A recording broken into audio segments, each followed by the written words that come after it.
What's going on, beautiful people? Now, you know what day it is. You know what day it is. It's the day that all AEW fans hate when the numbers don't go their way. But on a day like today, they love it. They love it today because these numbers were actually relatively to what they've been doing. AEW's ratings this week were pretty good. I got to give it to them. Now, we can discuss further about why that was, why that is. Is it worth it? Is it sustainable? And I'm going to say, no, it's not. I'm going to answer that right now. It's not sustainable. It's not going to last long. But for this week, they got their number. 795, I believe, is the number. Hold up. Yes, AEW had an average this week of 795, which is beautiful. That's great for them. That is great for them. Now, to put that in context, that is still below a million, of course. They haven't had a million in like over a year. That's still way below 900,000. That's still below what they was doing about a year ago to 6 months ago of 850 to 875K. I bring it up to you guys all the time. It was for a while. They could not do any number other than in between 850 to 875K. And then I believe around January or sometime around World's End, they dropped below 850K and they never got back up there again. And then eventually they dropped below 825. Then it got to the 800,000s. Then it dropped below 700. Then it dropped below 800,000. Then something happened where they dropped below 700K. Then they dropped below 600K for 1 week. So for them to jump back up to get to 600K, which to me is their new normal. 600K, like the upper 600Ks, the 680,000, that is going to be their new normal. And I'll explain why in this video. Although they did get 100,000 viewers on average, this week, do not expect that in the future. Mark my words, okay? So they are way below what they've been doing before, unfortunately. But they took a huge risk this week in having MJF versus Will Ospreay go on for the whole first hour, and I will show you this chart what explains like their numbers. Okay, so these are the numbers this week. As you can see, they maintained their lead-in for the most part. Now, of course, there was the huge drop between 871 and 829, I believe. Correct me if I'm wrong. I was not watching the first quarter. I was not watching the first 15 minutes of this show, but it would not surprise me if MJF and Will Ospreay was not the first thing we saw. So, as we all know, the Big Bang Theory basically carries AEW's ratings. They give them such a huge boost in the ratings. I believe 1 week they had Black Panther on instead of Big Bang Theory. Then that's the week I believe they had below 600,000. So then, of course, you're always going to have the first quarter and the second quarter is always going to be the biggest discrepancy. Now, as you can see here, we have a huge discrepancy. This is I'll explain why in a minute. But as you can see, this huge dip right here is what normally happens. As you can see, the trend line, the dotted line right here, this is the trend line. They drop about 50,000. They drop sometimes even 100,000 I've seen before. And it's because people for the longest time, it would always be like Orange Cassidy. It would always be somebody just the fans aren't interested in seeing in the first quarter. For some reason, the first thing they will always see is somebody that the crowd or that the audience just tunes out for. The Young Bucks, Orange Cassidy, Trent Beretta, you name them. But this week, as you can see, no nonsense this week. First quarter, MJF versus Will Ospreay. Second quarter, MJF versus Will Ospreay through picture-in-picture ads. Third quarter, MJF versus Will Ospreay through picture-in-picture full-screen ads. MJF versus Will Ospreay in the fourth quarter. Even in the fifth quarter, MJF versus Will Ospreay conclusion. Now, shout out to Jim Cornette and Brian Last. They mentioned something. Now, it's always kind of confusing when you're talking about the quarters because you don't know what effect the person in the quarter has in that quarter. As in, usually with Chris Jericho, the effect of him being on television isn't seen until the next quarter. Hence why as you can see, when it's Will Ospreay versus Chris Jericho, or not Will Ospreay versus Chris Jericho, Will Ospreay versus MJF for the first 5 quarters, they basically maintain this number. They maintain the mid 800K. But when Chris Jericho is on screen, this number drops tremendously. They lost 72,000 people. You know how insane that is?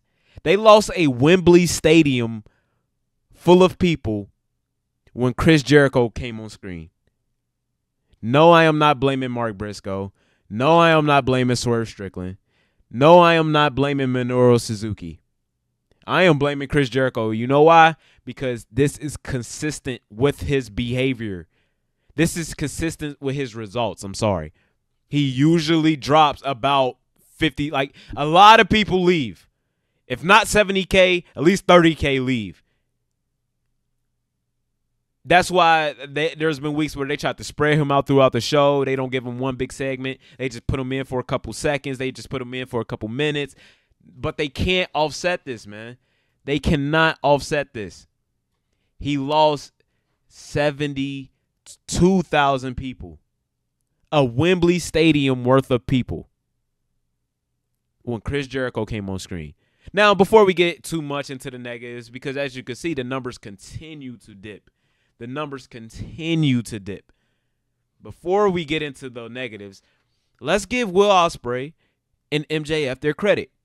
Regardless of how you feel about the match, regardless of what you feel you like in wrestling, regardless of what happens next week or the week after that or how this affects All In, they did their job this week. They did their job this week. We all know they're in contract negotiations with Warner Bros. Discovery. This week, they did their job. They maintained a 800. Like, as you can see, they are way above the trend line. That is an amazing job by them. Bravo. Your 2 biggest stars did their job. Now, me personally, I'm not going to get into how I felt about the match yet. Check for the next video.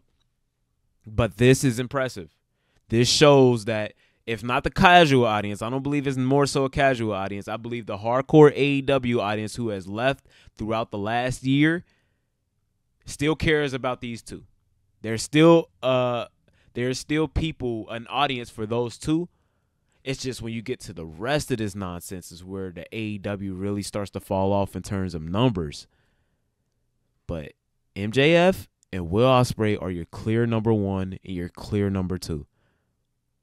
Now, who is number 1 and who is number 2? That is up to you to decide. Me personally, I think MJF is the number 1. Will Ospreay, he was growing on me, but his wrestling is just not for me. But again, I'm the casual viewer. I'm not the hardcore AEW fan. These are the hardcore AEW fans. I would say this is about 75% hardcore AEW fans and 25% casual audience. Because next week, you're losing about 10 to 15% of this, if not more. You're losing about 83,000 people, if not more. It's only so it's like you can't do MJF versus Will Ospreay every week though. And nothing about this match, and this is where I get into the negatives. Nothing about this match made me want to tune in next week or the week after that. Or made me want to tune in to All In. I'm only going to do it because it is my job, but I'm speaking as a casual fan. Nothing about this made me want to tune in next week. Nobody got screwed over. I mean, I guess technically Will Ospreay got screwed over, but hey, you hit every fucking move in the book. Like, you hit every move in these guys' arsenal. You got MJF still doing the same bullshit he was doing before he got hurt. What made me want what about this match made you want to come back? To see it again? I just seen an hour's worth of it. I'm good. Why would I want to watch this match again? Why would I want to watch these two competitors again? I seen everything they have to offer and it wasn't good to me. To me. Now if this was on pay-per-view, You got no argument. The only problem I would have with this on a pay-per-view is if the other matches are also 30 minutes long. That would be the only problem I would have with this if it was an hour long. Now that's with the time, but we can still talk about the psychology, the logic, and all that about the match. But nothing about this match made me want to tune in next week. It made me want to stay for this week, hence why people actually did. Hence why people actually stayed for this week. You actually gained about 15,000. You gained another 7,000 after that. But an hour-long wrestling, that is not sustainable. What about that can you carry into next week? So when these numbers, so instead of when you got 834 and next week you got 734, please don't act surprised. Like, if I'm saying this, you don't think Warner Bros. Is saying this? You don't think Warner Bros. Is saying, yo, that's amazing. You popped that number for that week. But how many times can you do Will Ospreay versus MJF for an hour? That's amazing that you popped the number when you showed the CM Punk footage. But how much other CM Punk footage do you have? Are you going to show the brawl out footage? And then what after that? If I'm thinking that, you got to know that Warner Bros. Discovery is thinking that. It's not sustainable. It's not sustainable. At best, these guys don't get hurt.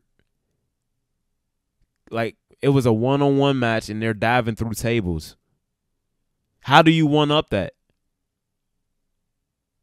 What do you go from there? But then let's talk about Chris Jericho, man. Like, it's bad. And we could blame the Young Bucks. We could blame Okada. They definitely do play a part in this. Don't get me wrong, because even after this, if we're using the logic that the next quarter shows your impact, they still lost 35,000 people. Like, let's be honest here. They still lost about 35,000 people. And then you got Jesus, Swerve. Like, I was giving Swerve, y'all know when credit is due, I give it. But if I'm go give you the positive affirmation, I got to give you the negative as well. Swerve Strickland lost 60,000 people. So I'm gonna repeat that. Swerve Strickland lost 60,000 people. Your world champion. Meanwhile, the person he just beat kept an audience and actually gained. Again, I'm not going to blame MJF versus Will Ospreay for losing, what is that, 42,000 people, because we all know this first quarter is fake. This first quarter is Big Bang Theory. If you don't know, if you tune in fast enough, you'll catch the fact that the Big Bang Theory is still on at 8 o'clock. So that 871 is the Big Bang Theory. So at worst, like, they kept the audience throughout the match. At worst, I don't know. What is going on with Swerve? Or is it Okada? Because I've seen Swerve gain an audience. I've seen Swerve I've seen him gain about 30,000 people in the main event. Maybe it's Okada. Maybe Okada hasn't shown us shit but a drop kick and a bitch. I'm not calling him a bitch, but that's the only word he said. That's the only thing he's gotten that'll pop a rating, or that'll pop people in general. It's saying the word bitch. So who is this for? And then this is your lead-in basically to blood and guts. If MJF versus Will Ospreay took an hour and that was a holds bar, whatever the saying is, that was a sanctioned match, that was a straight up one-on-one match, and that took an hour, how long do you think a War Games match is going to take? And your two main competitors, your two main stars in the War Games blood and guts match lost 60,000 people. The lead-in used to boost the number. The lead-in used to actually boost the number. They lost viewers on the lead-in.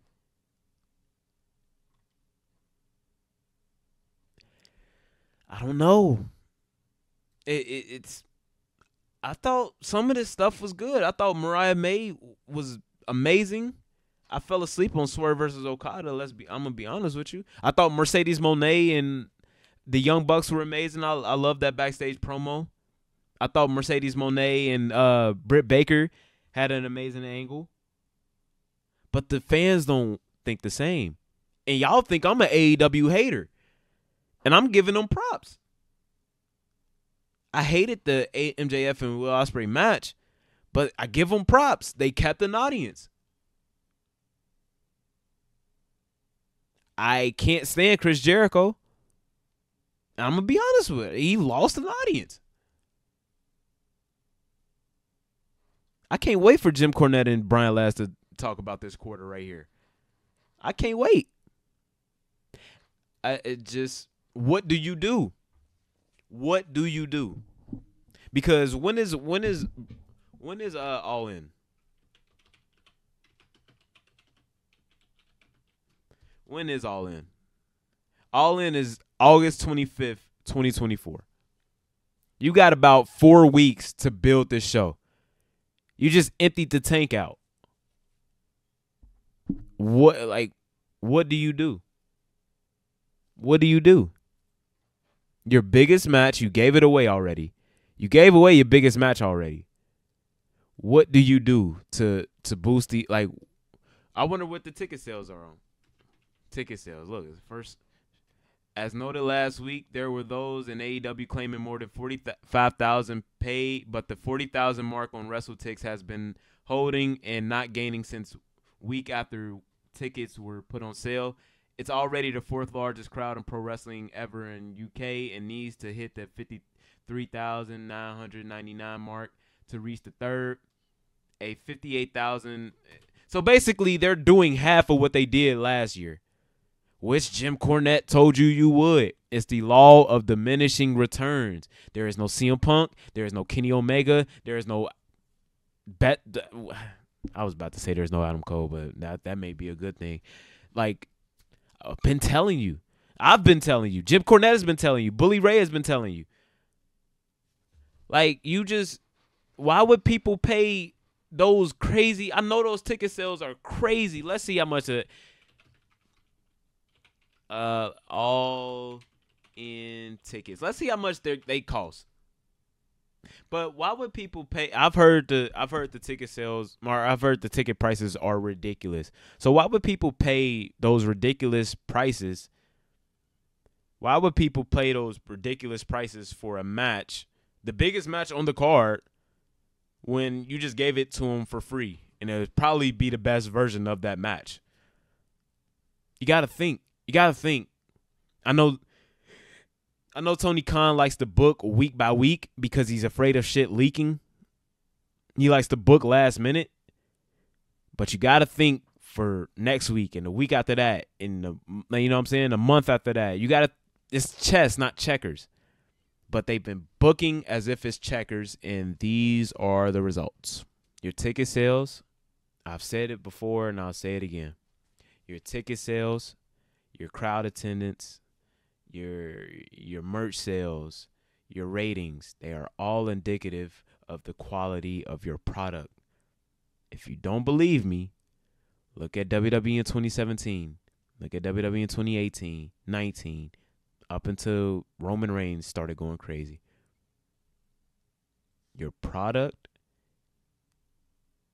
your quality of your product is always going to show in your ticket sales, your merchandise sales, your crowd attendance, your pay-per-view sales, and your ratings. This is it. Sucks to suck. But, I appreciate y'all. If you watch this entire thing, I really appreciate it. Make sure you hit that like button. Subscribe if you feel so inclined. Have a beautiful night. Sub to Act. Peace.